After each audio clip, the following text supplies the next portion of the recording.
आणि आपण बघणार आहोत पुढच्या काही घडामोडी। अलाहाबाद उच्च न्यायालयाच्या लखनौ खंडपीठानं हाथरसच्या घटनेची स्वतःहून दखल घेतली आहे। न्यायालयानं उत्तर प्रदेशच्या सरकारच्या वरिष्ठ अधिकाऱ्यांना समन्स देखील बजावलंय।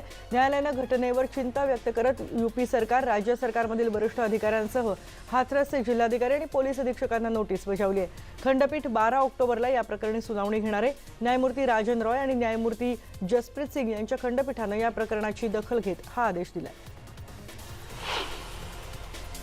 राष्ट्रीय मानवाधिकार आयोगानं उत्तर प्रदेशचे पोलीस महासंचालक आणि राज्याच्या मुख्य सचिवांना नोटीस बजावली। या प्रकरणी मानवाधिकार आयोगानं डीजीपी आणि मुख्य सचिवांना या घटनेचा सविस्तर अहवाल 4 आठवड्यात द्यायला सांगितलं आहे। हाथरस इथं सामूहिक बलात्कार प्रकरणातील पीडित कुटुंबियांच्या भेटीसाठी जात असताना काँग्रेस नेते राहुल गांधी यांना उत्तर प्रदेश पोलिसांनी धक्काबुक्की केल्याचं समोर आलंय। धक्काबुक्की दरम्यान राहुल गांधी रस्त्यावर कोसळले। संध्याकाळी त्यांची सुटका करण्यात आली आणि धक्काबुक्कीच्या वेळी राहुल गांधींची कॉलर पकडण्यात आली, ते खाली पडले। या दरम्यान राहुल गांधी यांनी मी पीडित कुटुंबियांची भेट घेतल्याशिवाय जाणार नसल्याचं सांगत होते। त्यावेळी सुरू असलेल्या गदारोळात ये देखो आज का हिंदुस्तान असं सुद्धा ते वारंवार माध्यमांना सांगत होते। हाथरस सामूहिक बलात्कार प्रकरणी राहुल गांधी यांनी भाजप सरकारवर निशाणा साधलाय। भाजपचा नारा हा बेटी बचाव नाही तर तथ्य छुपाव सत्ता बचाव असा आहे, अशी टीका राहुल गांधींनी केली आहे। उत्तर प्रदेशमधल्या जंगल राजमध्ये मुलींवर अत्याचार सुरूच असल्याचं सुद्धा त्यांनी म्हटलंय। काँग्रेस नेत्या प्रियंका गांधी यांनी उत्तर प्रदेशचे मुख्यमंत्री योगी आदित्यनाथ यांच्यावर टीका केली आहे। पीडितेच्या नातेवाईकांकडून मृतदेह जबरदस्ती घेऊन अंत्यसंस्कार करण्याचे आदेश कोणी दिले होते, असा सवालही प्रियंका गांधींनी उपस्थित केलाय। तर बहुजन समाज पार्टीचे अध्यक्ष मायावती यांनी देखील मुख्यमंत्री योगी आदित्यनाथ यांच्यावर सडकून टीका केली आहे। कायदा आणि सुव्यवस्था राखण्यात योगी सरकार सपशेल अपयशी ठरलंय। मुख्यमंत्र्यांनी स्वतःहून राजीनामा द्यावा अशी टीका मायावतींनी केली आहे। योगी आदित्यनाथ यांना त्यांच्या योग्य स्थानी म्हणजेच गोरखनाथ मठामध्ये पाठवावं अशी विनंती मायावतींनी केंद्र सरकारकडे केली आहे। हाथरसमधल्या बलात्कार प्रकरणातील पीडितेला न्याय मिळावा म्हणून समाजवादी पार्टीचे कार्यकर्ते आक्रमक झालेत। या कार्यकर्त्यांनी हाथरसच्या रस्त्यावर उतरून जोरदार घोषणाबाजी केली आणि आपला रोष व्यक्त केला। बलात्काराच्या घटनेनंतर संपूर्ण देशात संतापाची लाट उसळली आहे। तर उत्तर प्रदेश पोलिसांनी राहुल गांधींना दिलेल्या वागणुकीबद्दल राष्ट्रवादीचे अध्यक्ष शरद पवार यांनी तीव्र निषेध व्यक्त केलाय, संताप व्यक्त केलाय। राहुल गांधींसोबतचा प्रकार अत्यंत निंदनीय असून यूपी पोलिसांनी लोकशाहीची मूल्य पायदळीत उडवली आहेत असं देखील पवार म्हणाले। आणि उत्तर प्रदेश पोलिसांचा स्वतःचा एक कायदा आहे, त्यावर देशाचा कायदाही लागू होत नाही। राहुल गांधी आणि प्रियंका गांधी या दोन नेत्यांनी पीडितेच्या कुटुंबियांना भेटण्याची इच्छा व्यक्त केली, यात त्यांची चूक काय असा प्रश्न विचारत देशाचे माजी गृहमंत्री पी चिदंबरम यांनी उत्तर प्रदेश पोलिसांवर टीका केली आहे। महाराष्ट्र नवनिर्माण सेनेचे अध्यक्ष राज ठाकरे यांनी हाथरस प्रकरणाबद्दल आपला संताप व्यक्त केलाय। ही घटना पाशवी असल्याचे त्यांनी म्हटलंय आणि त्यासोबतच महाराष्ट्रात काही झालं की स्वतःला देशाचा आवाज घोषित करून अर्वाच्य पद्धतीने ओरडणारे आज गप्प का आहेत असा सवाल सुद्धा राज ठाकरेंनी विचारलाय। राज्याचे मदत आणि पुनर्वसन मंत्री विजय वडेट्टीवार यांनी केंद्र सरकारवर सडकून टीका केली आहे। हाथरस प्रकरणी राहुल गांधी यांना झालेली धक्काबुक्की लोकशाहीचा गळा घोटणारी असल्याचं मत त्यांनी व्यक्त केलंय। तर हाथरस सामूहिक बलात्कार प्रकरणी राज्याचे गृहमंत्री अनिल देशमुख यांनी उत्तर प्रदेशच्या मुख्यमंत्र्यांवर सडकून टीका केली आहे। मी गेल्या काही महिन्यांपासून योगी आदित्यनाथ यांना दुसऱ्यांना सल्ला देताना पाहिलंय, त्यांनी स्वतःच्या राज्याची काळजी घ्यावी, तिथल्या जंगलराज विरोधात कडक कारवाई करावी असा सल्ला देशमुख यांनी योगींना दिलाय।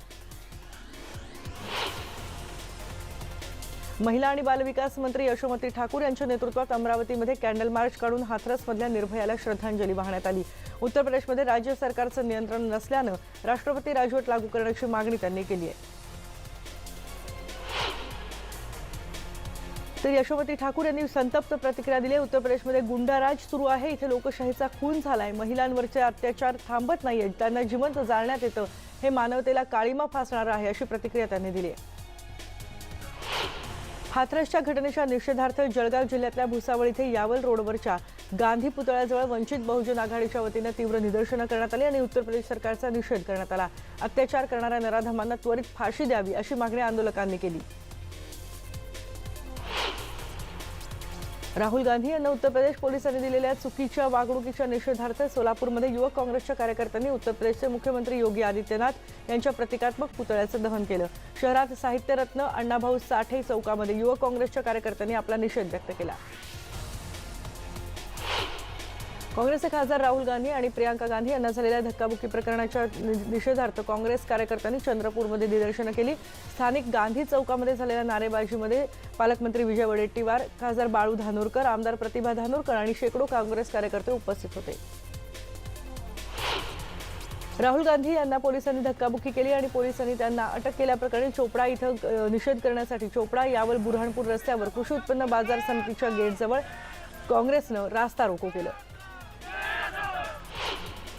आणि या घटनेचा वाशिम जिल्हा काँग्रेस समितीकडून स्थानिक पाटणी चौकात निषेध करण्यात आला। यावेळी काँग्रेस कार्यकर्त्यांनी उत्तर प्रदेश सरकारच्या विरोधात जोरदार घोषणाबाजी देखील केली।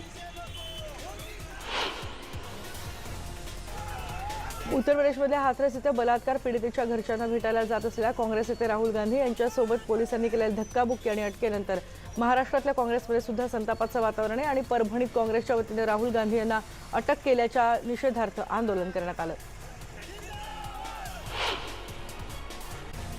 अकोल्यात सुद्धा याचे पडसाद उमटले आहेत। अकोल्यातल्या काँग्रेस कार्यकर्त्यांनी वाशिम बायपास चौकात रास्ता रोको केलं। काही पोलिसांनी काही कार्यकर्त्यांना ताब्यात घेऊन एकाच पोलीस व्हॅनमध्ये डांबलं। यावेळी सोशल डिस्टन्सिंगचा देखील फज्जा उडाल्याचं चित्र पाहायला मिळालं। आरक्षणाच्या मागणीवरून मराठा समाज रस्त्यावर उतरत असताना आता धनगर समाजाच्या आरक्षणाची मागणी जोर धरायला लागली आहे। अकोल्यातल्या धनगर समाज सकल युवकांच्या वतीनं धनगर समाजाच्या विविध मागण्यांसाठी जिल्हाधिकारी कार्यालयासमोर निदर्शनं करण्यात आली। राहुल गांधींना झालेल्या धक्काबुक्कीचा निषेध म्हणून पुण्यात काँग्रेस कार्यकर्त्यांनी पंतप्रधान नरेंद्र मोदी, गृहमंत्री अमित शहा आणि उत्तर प्रदेशचे मुख्यमंत्री योगी आदित्यनाथ यांचे फोटो जाळले आणि निषेध केला। जंगली महाराज रस्त्यावर आणि लक्ष्मीबाई चौकात हे आंदोलन करण्यात आलं। तर पुण्यात राष्ट्रवादी काँग्रेसतर्फे मेणबत्ती आणि मशाल मोर्चा काढून उत्तर प्रदेशातल्या तरुण मुलीच्या बलात्काराच्या घटनेचा निषेध करण्यात आला। यावेळी महिला कार्यकर्त्या मोठ्या संख्येनं सहभागी झाल्या होत्या। राहुल गांधी यांना झालेल्या धक्काबुक्कीचाही यावेळी निषेध करण्यात आला। योगी सरकारनं राजीनामा द्यावा, उत्तर प्रदेशात राष्ट्रपती राजवट लागू करावी अशा मागण्या यावेळी करण्यात आल्या। तर उल्हासनगर शहरात राहणारे या पीडितेचे मोठे काका चुलत भाऊ यांनी अखिल भारतीय नवयुवक वाल्मिकी संघटनेच्या वतीनं उल्हासनगर तहसील कार्यालयावर मोर्चा काढला होता। योगी सरकारनं पीडित कुटुंबाला 25 लाखांची मदत जाहीर केली। त्यावर त्यांनी प्रतिक्रिया दिली, आम्ही आदित्यनाथ यांना 50 लाख देतो, त्यांनी खुर्ची सोडावी असं पीडितेचे काका म्हणाले। संपत्तीच्या वादातून हदगाव तालुक्यातल्या कुटुंबानं पैनगंगा नदीच्या सहस्त्रकुंडावरील बंधाऱ्याजवळ सामूहिक आत्महत्या केली आहे। कवानकर कुटुंबानं संपत्तीच्या वादातून आत्महत्या केल्याचं स्पष्ट झालंय। आतापर्यंत 3घांचे मृतदेह सापडलेत। पती पत्नी आणि त्यांच्या 3 मुलांचा यात समावेश आहे। मराठा आरक्षणाच्या मागणीसाठी पुन्हा आत्महत्येचं सत्र सुरू झालंय। बीड तालुक्यातल्या केतुरा गावच्या 18 वर्षांच्या विवेक रहाडे यानं गळफास घेऊन आत्महत्या केली। नीट परीक्षेत कमी मार्क मिळाले, आरक्षण असं तर नंबर लागला असता, आरक्षणाला स्थगिती मिळाल्यामुळे त्यानं आत्महत्या केली असा दावा त्याच्या नातेवाईकांनी केलाय। मराठा आरक्षणाच्या मुद्द्यावरून पार्थ पवार आता सुप्रीम कोर्टात हस्तक्षेप याचिका दाखल करणार आहेत। एवढंच नाही तर मराठा नेत्यांनी आता जागं व्हावं आणि मराठा आरक्षणासाठी लढावं। महाराष्ट्र सरकारनं हस्तक्षेप करत हा मुद्दा सोडवावा असंही ट्विट पार्थ पवार यांनी केलंय। पार्थ पवार यांनी दिल्लीत याचिका केली आणि प्रत्येक जण मराठा समाजाला आरक्षण मिळावं म्हणून प्रयत्न करत आहे। यात पक्ष विरोधी किंवा सरकार विरोधी भूमिका म्हणणं हा तर्क चुकीचा आहे असं देखील जयंत पाटील म्हणाले। राज्य सरकारच्या वतीने मराठा समाजाला आरक्षण मिळावं म्हणून प्रयत्न केले जात आहेत असंही ते म्हणाले। मराठा आरक्षणाच्या मुद्द्यावरून राज्य सरकार सुप्रीम कोर्टात गेले आणि पूर्ण ताकदीनिशी सरकार सुप्रीम कोर्टात भूमिका मांडणार आहे असं जयंत पाटील म्हणाले। तसंच निराश होऊन आत्महत्येचा मार्ग स्वीकारू नका असा सल्लाही त्यांनी दिलाय। तर पार्थ यांनी सरकार विरोधात भूमिका घेतली नाही असं सुप्रिया सुळे यांनी स्पष्ट केलंय। मराठा समाजाला आरक्षण मिळालं पाहिजे ही भावना महाआघाडी सरकारची आहे, अशीच भावना पार्थ पवार यांची देखील आहे। त्याबाबत त्यांनी ट्विट केलं, त्यात काही वावगं आहे असं वाटत नाही असं काँग्रेसचे प्रवक्ते सचिन सावंत यांनी मत मांडलंय। महाराष्ट्र सरकारनं मराठा आरक्षणाबाबत आक्रमकपणे पुढे यायला हवं, कारण पार्थ पवार यांच्या मागणीकडे महाविकास आघाडी सरकार लक्ष देणार नाही असं ट्विट राम कदम यांनी केलंय। बीड जिल्ह्यातल्या विवेक रहाडे या तरुणानं केलेली आत्महत्या हा महाविकास आघाडी सरकारच्या निष्क्रियतेचा बळी आहे अशी प्रतिक्रिया आमदार विनायक मेटे यांनी दिली। आरक्षणामुळे शिक्षणापासून वंचित राहावं लागल्यानं या तरुणाला नैराश्य आलं आणि त्यांनी आत्महत्या केली असंही मेटे म्हणाले। मराठा आरक्षणासाठी तरुणांना आत्महत्या करणं ही अतिशय दुर्दैवी घटना आहे। आता तरी राज्य सरकारनं मराठा आरक्षण गांभीर्यानं घ्यावं आणि आरक्षण टिकावं यासाठी शरद पवार यांनी हस्तक्षेप करावा, असं मत भाजप खासदार डॉक्टर भागवत कराड यांनी व्यक्त केलंय। तर पार्थ पवार यांनी मराठा आरक्षणासाठी लढण्याची तयारी दाखवली, मात्र न्यायालयामध्ये इंटरव्हेन्शन कुठल्याही व्यक्ती आणि संस्थांनी करण्यापेक्षा राज्य सरकारनं करावं, तसंच इतरांनी व्यक्ती आणि संस्थांनी राज्य सरकारला पूरक अशी भूमिका घ्यावी, हीच मराठा क्रांती मोर्चाची भूमिका आहे, अशी प्रतिक्रिया मराठा क्रांती मोर्चाचे नेते राजेंद्र कोंढरे यांनी दिली आहे। बीड जिल्ह्यातील मराठा तरुणाच्या आत्महत्येमुळे सरकार हादरले, त्यामुळे मराठा क्रांती मोर्चाच्या अनेक समन्वयकांवर पोलिसांची नजर आहे। औरंगाबादमध्ये रमेश केरे पाटील यांच्या घरावर देखील पोलिसांनी नजर ठेवली आहे। आरक्षणाचा प्रश्न निकाली निघत नाही तोपर्यंत एमपीएससी परीक्षा पुढे ढकलावी, अशी मागणी मराठा नेते आबा पाटील यांनी केली आहे। सरकारनं 5 तारखेपर्यंत निर्णय घ्यावा, अन्यथा 6 तारखेला आम्ही मातोश्री समोर तीव्र आंदोलन करू, असंही पाटील यांनी सांगितले।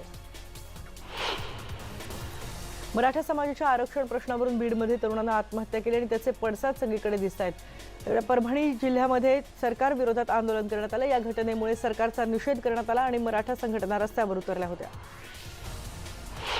कोरोनाची काय परिस्थिती आहे ते बघूयात। राज्यामध्ये 16,476 नवीन रुग्णांची नोंद झाली, तर राज्यामध्ये 16,104 रुग्ण कालच्या दिवसभरात बरे होऊन घरी गेलेत। 394 कोरोना रुग्णांचा एका दिवसात कोरोनामुळे मृत्यू झालाय। कोरोना प्रादुर्भाव झाल्यापासून राज्यात आतापर्यंतचा सर्वाधिक संसर्गाचा मासिक दर सप्टेंबर महिन्यात आढळून आलाय। त्यात जवळजवळ 4% वाढ झाली आहे। असं असलं तरी हव्या त्या प्रमाणात चाचण्यांच्या संख्येत वाढ केली जात नाही, असं पत्र माजी मुख्यमंत्री आणि विधानसभेतील विरोधी पक्षनेते देवेंद्र फडणवीस यांनी म्हटलंय। मुख्यमंत्र्यांना पत्र लिहून त्यांनी पुन्हा चाचण्या वाढवण्याची मागणी केली आहे। मुंबई महापालिकेनं दुसरा सेरो सर्व्हे केलाय आणि यामध्ये सेरो सर्व्हेमध्ये दाटीवाटीच्या भागामध्ये अधिक अँटीबॉडीज सापडल्याचं समोर आलंय। झोपडपट्टी भागांमध्ये चांगली प्रतिकारशक्ती असल्याचंही यातून स्पष्ट होतंय। पुण्यातील सावित्रीबाई फुले विद्यापीठात शिक्षकेतर कर्मचारी काम बंद आंदोलन करणार आहेत। गेले काही दिवस राज्यात अकृषी विद्यापीठात शिक्षकेतर कर्मचाऱ्यांचं लेखणी बंद आंदोलन सुरू आहे। या आंदोलनामुळे अंतिम वर्षांच्या परीक्षांचं वेळापत्रक कोलमडण्याची शक्यता आहे। कोविडनं मृत्यू झालेल्याच्या नातेवाईकांकडून अंत्यसंस्कार करण्यासाठी हजारो रुपये लाटण्याचा संतापजनक प्रकार उल्हासनगरमध्ये सुरू आहे। उल्हासनगर महापालिकेच्या अंतर्गत येणाऱ्या स्मशानभूमीत व्यवस्था पाहणाऱ्या संस्था ही लूट करतायत। गेल्या आठवड्यापासून केडीएमसी क्षेत्रात बिना मास्क फिरणाऱ्या लोकांवर महापालिका आणि पोलिसांकडून कारवाई केली जाते। आज सुद्धा कल्याणच्या छत्रपती शिवाजी महाराज चौकामध्ये मास्क न लावता फिरणाऱ्या लोकांवर कारवाई करण्यात आली। मनमाडमध्ये कोरोना बाधितांची संख्या वाढतीये। कोरोनाची साखळी तोडण्यासाठी देवळा शहरामध्ये 7 दिवसांसाठी जनता कर्फ्यू लावण्यात आलाय। यावेळी अत्यावश्यक सेवेतील दुकानं वगळण्यात आली आहेत। आणि यानंतर आपण स्पीड न्यूजमध्ये इथे एक ब्रेक घेतोय। ब्रेकनंतर बघणार आहोत आणखी काही महत्त्वाच्या घडामोडी।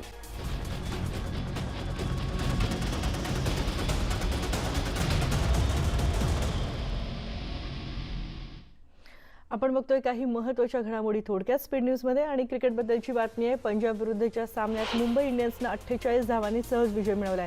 रोहित शर्मा आणि कायरन पोलार्डच्या फटकेबाजीच्या जोरावर मुंबईच्या संघाने 191 धावा केल्या आणि या आव्हानाचा पाठलाग करताना पंजाबचा संघ 20 षटकात 8 गड्यांच्या मोबदल्यात 143 रन्स करू शकले। राहुल चहल, जसप्रीत बुमराह आणि जेम्स पॅटिन्सन या त्रिकुटानं प्रत्येकी 2-2 बळी घेत मुंबईला विजय मिळवून दिला। धडाकेबाज खेळी करणाऱ्या पोलार्डला सामनावीर घोषित करण्यात आलं। मुंबई इंडियन्सनं धडाकेबाज पुनरागमन करत आता गुणतालिकेत सुद्धा अव्वल स्थान मिळवले। मुंबईनं गमावलेले सामने हे फार कमी फरकानं होते, त्यामुळे मुंबईच्या धावगतीवर याचा फारसा परिणाम झालेला नाही आणि त्यातच पंजाबवर त्यांनी 48 धावांनी मात केली, त्यामुळे मुंबईचा रन रेट चांगलाच वाढलाय। परिणामी मुंबई इंडियन्स गुणतालिकेत अव्वल स्थानी पोहोचली आहे। आज आयपीएलमध्ये चेन्नई सुपर किंग्सचा सामना सनरायझर्स हैदराबाद विरुद्ध होणार आहे। यावेळी चेन्नई सुपर किंग्सला अंबाती रायडूचं बहुप्रतीक्षित पुनरागमन तारेल का ही याकडे लक्ष आहे। रायडू चेन्नईच्या आयपीएलमधल्या पहिल्या विजयाचा शिल्पकार होता, पण दुखापतीमुळे त्याला 2 सामन्यांना मुकावं लागलं होतं। आता हैदराबाद विरुद्धच्या सामन्यात रायडू मैदानात उतरणार आहे। ब्राव्हो सुद्धा या मॅचमध्ये असणार आहे। आयपीएलच्या जैव सुरक्षेच्या नियमांचं उल्लंघन केल्यास क्रिकेटपटूला आणि त्याच्या संघाला मोठा फटका बसणार आहे। नव्या मार्गदर्शक तत्वांनुसार उल्लंघन करणाऱ्या खेळाडूची स्पर्धेतून हकालपट्टी करण्यात येईल, तसंच त्याच्या संघाला 1 कोटी रुपयांचा दंड आणि 2 गुण वजा असा भूर्दंड सुद्धा सहन करावा लागणार आहे। बीसीसीआयनं 8ही संघांना नवीन मार्गदर्शक तत्व पाठवले। आज 2 ऑक्टोबर आणि 2 ऑक्टोबरला अनेकांना अजय देवगणचा दृश्यम चित्रपट आठवतो. 2 ऑक्टोबर या तारखेवरून चित्रपटातल्या डायलॉग्सवर आता सोशल मीडियावर मीम्स पुन्हा एकदा व्हायरल होताना दिसतायत.